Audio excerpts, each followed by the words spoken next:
So we are starting with the revision of dividend chapter. अब यहाँ पे regulatory framework dividend का क्या है? As we know, the regulatory framework divided into three parts: Companies Act, Companies Declaration and Payment of Dividend Rules 2014, and Secretariat Act 2003.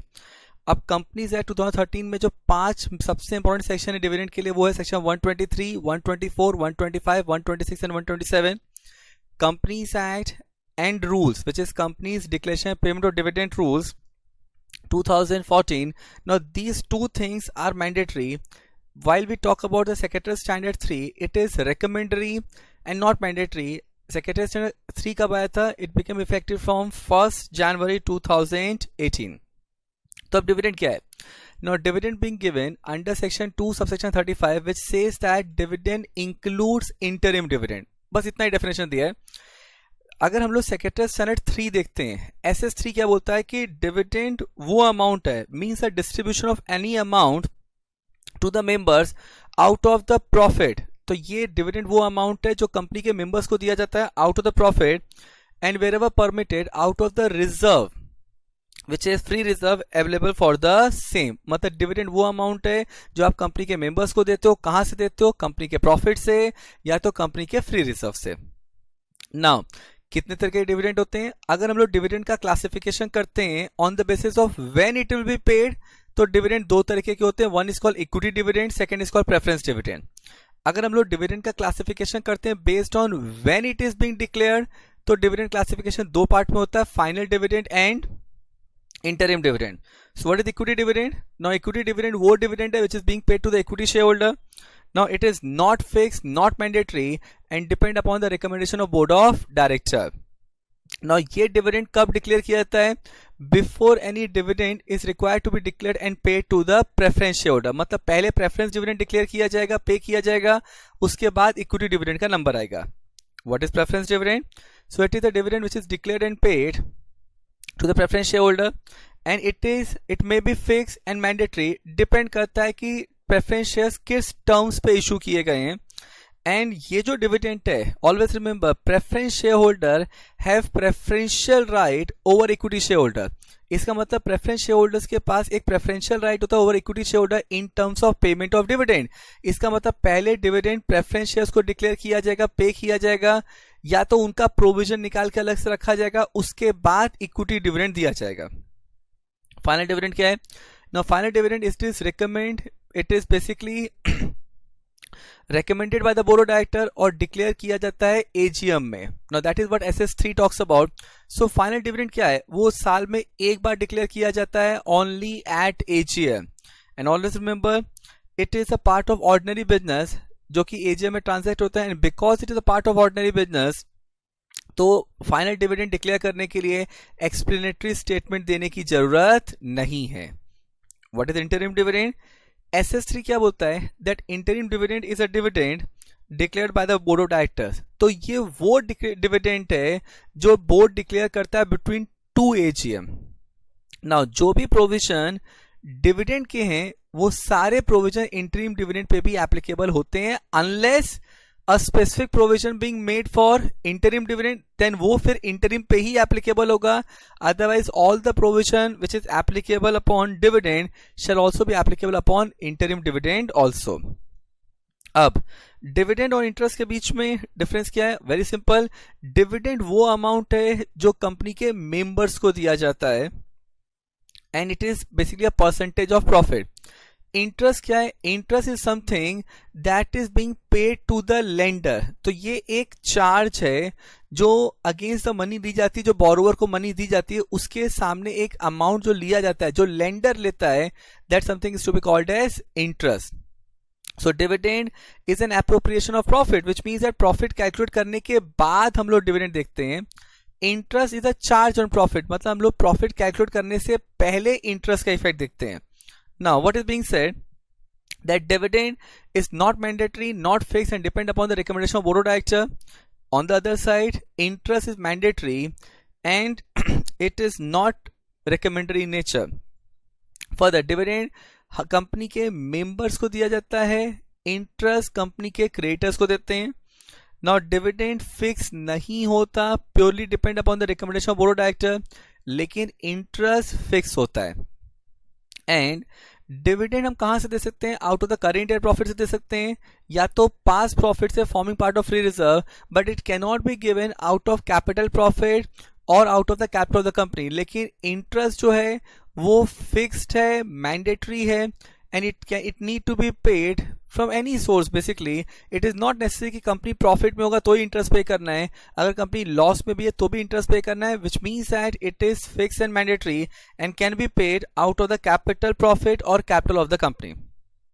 अब declaration of dividend में what is the source of declaration of dividend? तो dividend कहां से declare कर सकते हैं? तो it can be declare out of the current year profit.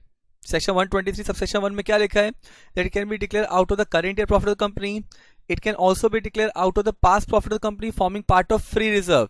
या तो इन दोनों में से किसी एक से डिक्लेयर कर सकते हैं, या तो और एंड दोनों का भी डिक्लेयर कर सकते हैं। इसके अलावा अगर पीएसयू है, so it can also be declare out of the fund provided by government which is utilise for the declaration of dividend. But ये याद रखना, गवर्नमेंट फंड सिर्फ पीएसयूज में देता है जहां पे गवर्नमेंट ने गारंटी दिया है कि इन्वेस्टर को कि आपको डिविडेंड मिलेगा। So what is free reserve? Now free reserve basically is such reserve which is available for distribution as dividend and as per the latest audited balance sheet. तो free reserve में क्या क्या आता है? It include profit and loss account, it include general reserve and dividend equalization reserve. So what is dividend equalization reserve? Dividend equalization reserve is basically that reserve which is created out of the profit of the company and utilize only for the purpose of payment of dividend. तो free reserve में किसको include नहीं करते हैं? Securities premium, DRR, CRR, capital profit, capital revaluation reserve, these are not to be called as free reserve. अब देखो, always remember dividend में there is an actual cash outflow.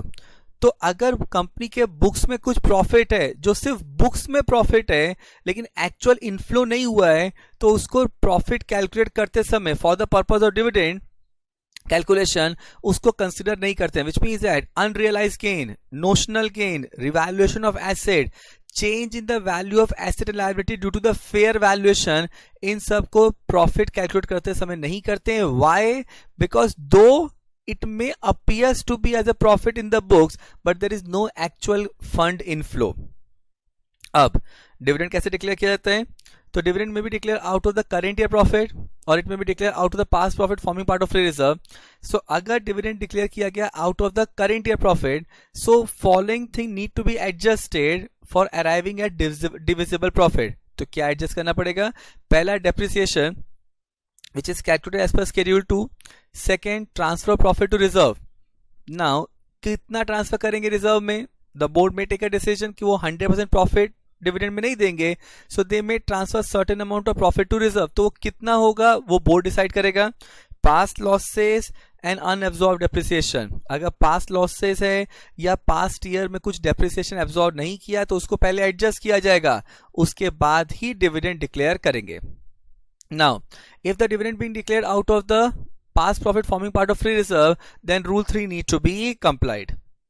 Again, remember that while calculating the profit, there need to be those profit which is where there is no actual inflow, unrealized gain, notional profit, revaluation of asset, change in the value of asset and liability due to the fair value. These are not to be considered while calculating the profit figure.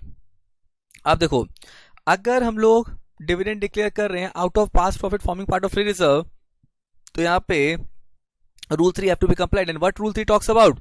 It says that कि company maximum rate of dividend कितना दे सकता है out of past profit forming part of free reserve.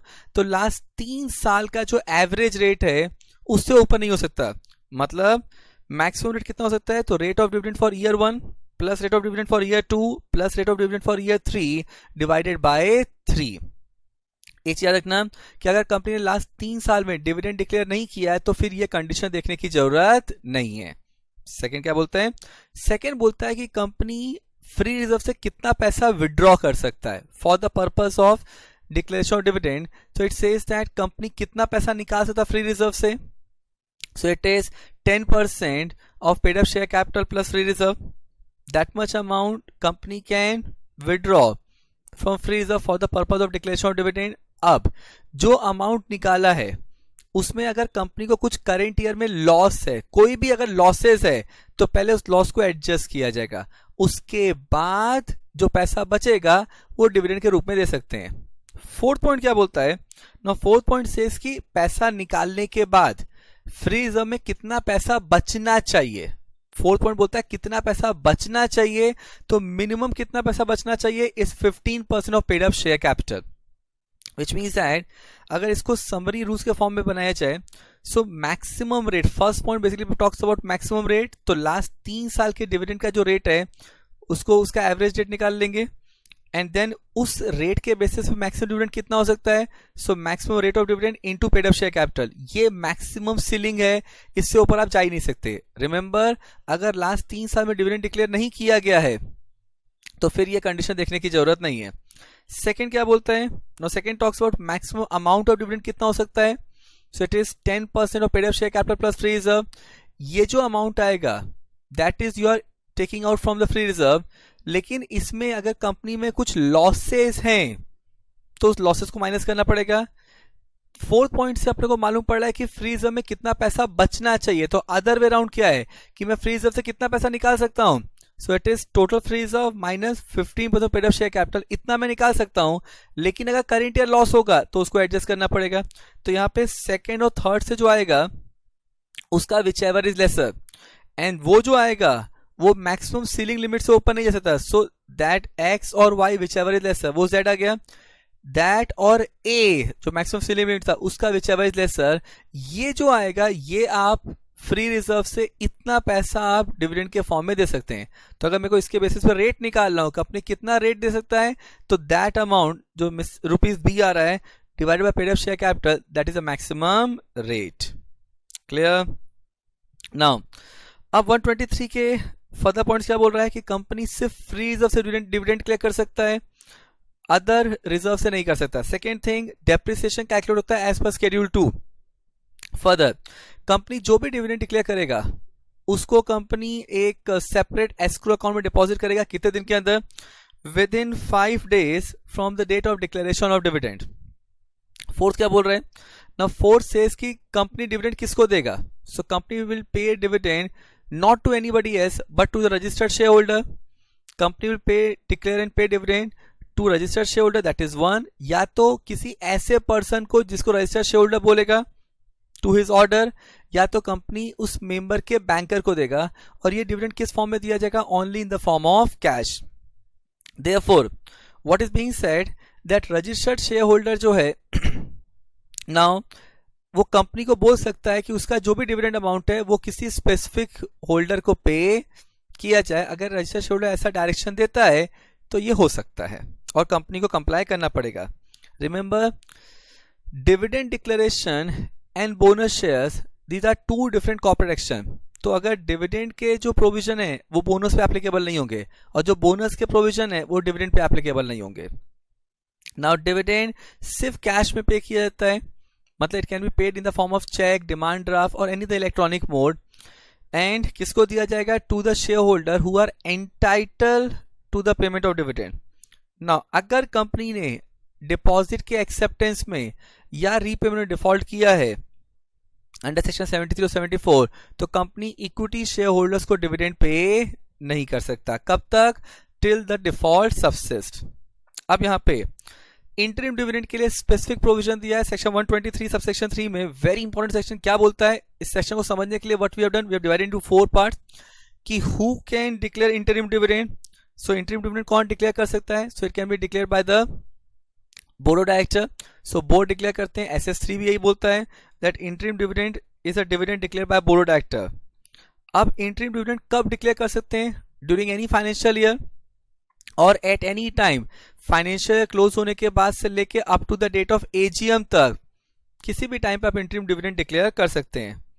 अब interim dividend को declare करने का source क्या है, कहां से डिविडेंड डिक्लेयर कर सकते हैं interim dividend, so it can be declare out of the surplus in the profit and loss account, मतलब पास्ट प्रॉफिट से डिविडेंड इंटरिम डिविडेंड डिक्लेयर कर सकते हो, और out of the profit of the financial year for which such interim dividend is sought to be declared, मतलब जिस financial में आप इंटरिम डिविडेंड डिक्लेयर करने का सोच रहे हो उस साल के प्रॉफिट से भी इंटरिम डिविडेंड डिक्लेयर कर सकते हैं, मतलब करंट फाइनेंशियल प्रॉफिट से।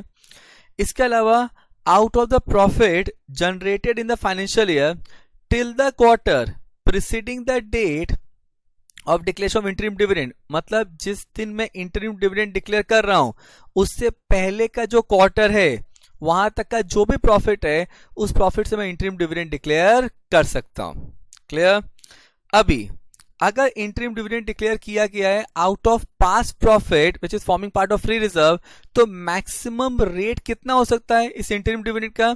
सो it can not be more than the average of the last 3 years dividend rate. तो क्या लिखा है? Such interim dividend shall not be declared at a rate higher than the average dividend declared by the company during the immediately preceding 3 financial year। याद रखना, तो इसका मतलब अगर कंपनी ने लास्ट 3 साल में डिविडेंड डिक्लेयर नहीं किया है तो फिर company interim dividend free reserve से डिक्लेयर नहीं कर सकता, क्योंकि रेट जो है वो नील हो जाएगा। तो ऐसे केस में क्या करना पड़ेगा? तो ऐसे केस में आप इंटरिम डिविडेंड सिर्फ करेंट ईयर प्रॉफिट से ही डिक्लेयर कर पाओगे। क्लियर? अब ये चीज समझो, अगर शेयर्स फिजिकल फॉर्म में एंड कंपनी को इंस्ट्रूमेंट ऑफ ट्रांसफर मिल गया है लेकिन अभी रजिस्ट्रेशन ऑफ ट्रांसफर नहीं हुआ है, ड्यूरिंग दैट पीरियड अगर कंपनी ने कोई भी डिविडेंड डिक्लेयर किया, कोई भी bonus share, right share declare किया, तो कंपनी वो कॉर्पोरेट बेनिफिट जो है, चाहे cash corporate benefit in the form of dividend या नॉन कैश कॉर्पोरेट बेनिफिट है इन the form of bonus share, right share, वो न तो ट्रांसफर को देगा न ट्रांसफरी को देगा, उसको साइड में निकाल के अलग से रख देगा and will be given to transferee after the transfer being registered. Now section 127 क्या बोलता है? 127 सेज कि डिविडेंड आपको कितने दिन में डिक्लेयर पे करना है? So it need to be paid within 30 days of declaration of dividend. और अगर 30 days of declaration of dividend अगर कंपनी डिविडेंड पे नहीं कर पाता है तो इसको एक तरीके का डिफॉल्ट माना जाएगा and it will attract penalty. किसके ऊपर पेनल्टी आएगी? Upon the company. कितनी पेनल्टी है? 18% per annum. Simple interest during the period for which the default continues and every director of the company जो इस डिफॉल्ट में था, who is the party of default, उस पर पेनल्टी कितनी आएगी? It is imprisonment up to 2 years plus fine. कितना fine? Minimum 1000 rupees for every day during which the default continues. But there are certain exception कि अगर आपने 30 days of declaration of dividend में आपने डिविडेंड पे नहीं किया company ने तो भी चलेगा। कौन से कंडीशन है? पहला, अगर डिविडेंड क्यों नहीं पे कर पाए? Due to operation of law, मतलब आपको स्टैट्यूटरी अप्रूवल ही नहीं मिला तो चलेगा। सेकेंड थिंग, अगर शेयर होल्डर ने कुछ पेमेंट नहीं किया है एंड कंपनी ने शेयर होल्डर के डिविडेंड को उनके आउटस्टैंडिंग अमाउंट के सामने लॉफुली एडजस्ट कर दिया है तो चलेगा। सो थर्ड, अगर शेयर होल्डर ने कंपनी को बोला है that the dividend have to be paid in a particular manner, जो कि पॉसिबल नहीं था कंपनी के लिए, कंपनी ने ना बोल दिया, that have been communicated to him, तो इस प्रोसेस की वजह से अगर 30 दिन निकल गए तो इसको कंपनी का डिफॉल्ट नहीं माना जाएगा। इसके अलावा अगर there is a dispute regarding right to receive the dividend, तो अगर डिस्प्यूट है तो फिर वहां पे दैट इज वेयर कंपनी, अगर जब तक डिस्प्यूट चलेगा तब तक कंपनी डिविडेंड अगर डिक्लेयर करता भी है तो उन शेयर्स पे डिविडेंड नहीं देगा, साइड में रख देगा, और फिर जिसके फेवर में डिसीजन आएगा, whomsoever as a decree holder, उसको डिविडेंड दिया जाएगा। फर्दर क्या लिखा है? नाउ अगर इसके अलावा कोई भी ऐसा reason which is beyond the control of company तो वहां पे अगर कंपनी 30 days में डिविडेंड पे नहीं कर पाता है तो भी चलेगा। 124 क्या बोलता है? 124 सेक्शन सेज कि अगर कंपनी ने डिविडेंड डिक्लेयर किया तो 30 days में पेमेंट हो जाना चाहिए। अगर 30 days के बाद कंपनी ने एक सेपरेट एस्क्रो अकाउंट ओपन किया, उसमें जितना डिविडेंड पे करना है उतना ट्रांसफर कर दिया और 30 days में वो पे हो जाना चाहिए। बट अगर नहीं हुआ then in the next 7 days after the expiry of 30 days company को एक सेपरेट अकाउंट ओपन करना पड़ेगा जिसको बोलते हैं अनपेड अनक्लेम्ड डिविडेंड अकाउंट, और उस पूरे पैसे को उसमें ट्रांसफर करना पड़ेगा जो भी अनपेड अनक्लेम्ड डिविडेंड है। ट्रांसफर करने के बाद इन द नेक्स्ट 90 days कंपनी अपने वेबसाइट पे जिन भी शेयर होल्डर का डिविडेंड पे नहीं हुआ है उसका पूरा डिटेल पब्लिश करेगा एंड इस अकाउंट में पैसा रहेगा for 7 years and after 7 years this entire money will be transfer to investor education and protection fund. Clear? अब अगर कंपनी ने अनपेड अनक्लेम्ड डिविडेंड पैसा ट्रांसफर नहीं किया तो इट विल अट्रैक्ट पेनल्टी. कितनी पेनल्टी आएगी? So the penalty will be equal to 12% per annum की पेनल्टी आएगी. सो दिस एंटायर पेनल्टी अगर 124 का कंप्लायंस नहीं होता है so it attract penalty at the rate of 12% per annum. Clear? और ये पेनल्टी मेंबर्स के बेनिफिट के लिए यूटिलाइज किया जाएगा. मेंबर्स को दिया जाएगा किस प्रपोर्शन में? In proportion of their unpaid dividend. Further क्या लिखा है? अगर किसी शेयर्स पे 7 year और मोर से डिविडेंड डिक्लेयर हुआ है लेकिन क्लेम और पे नहीं हुआ है तो उन शेयर्स को भी इन्वेस्टर एजुकेशन प्रोटेक्शन फंड में ट्रांसफर कर देंगे ना. जब ये शेयर्स वहां ट्रांसफर हो जाएगा तो अगर शेयर होल्डर इन शेयर्स को क्लेम करना चाहता है तो क्लेम कर सकता है, तो उसको ये शेयर्स अलोंग विद डिविडेंड वापस रिट्रांसफर कर दिया जाएगा. लेकिन अगर किसी शेयर्स पे डिविडेंड क्लेम और पेड हुआ है इन 7 years तो फिर उन शेयर्स को इन्वेस्टर एजुकेशन प्रोटेक्शन फंड में ट्रांसफर नहीं करते. अगर कंपनी ने 124 का कंप्लायंस नहीं किया तो इट अट्रैक्ट पेनल्टी. किसको पेनल्टी आती है? Upon the company as well upon every officer in default. Company penalty कितनी है? मिनिमम 1 लाख. मैक्सिमम कहां तक जा सकता है? अगर कंटिन्यूइंग ऑफेंस है तो 500 rupees for every day during which the failure continues. या मैक्सिमम कहां तक जा सकता है? Up to 10 lakhs.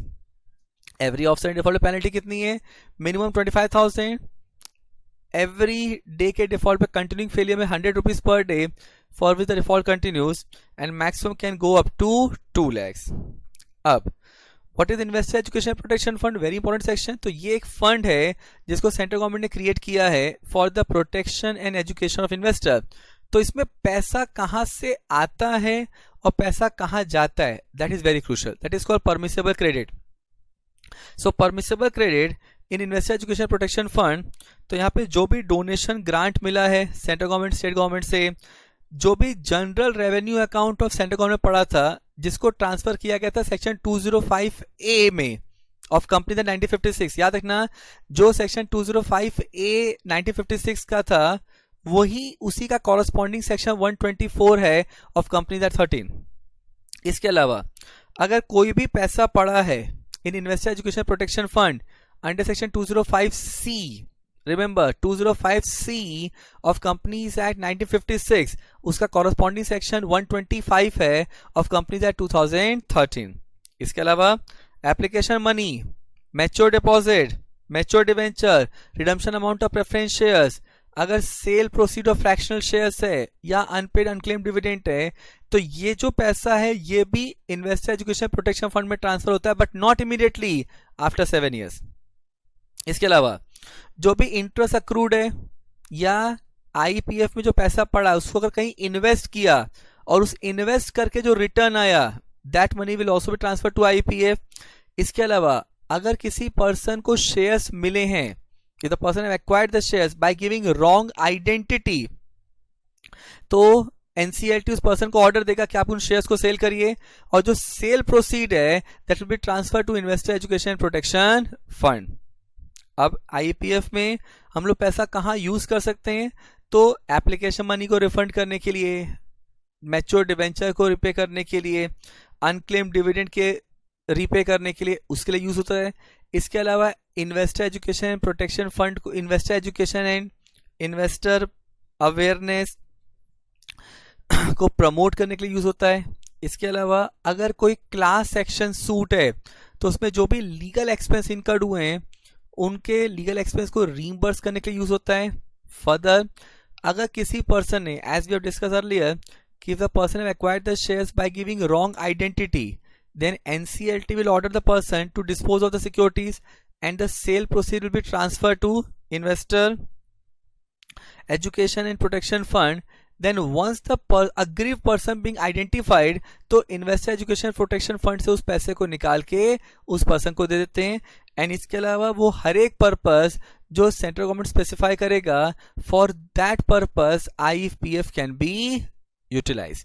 And this is your entire fast revision of a chapter called dividend.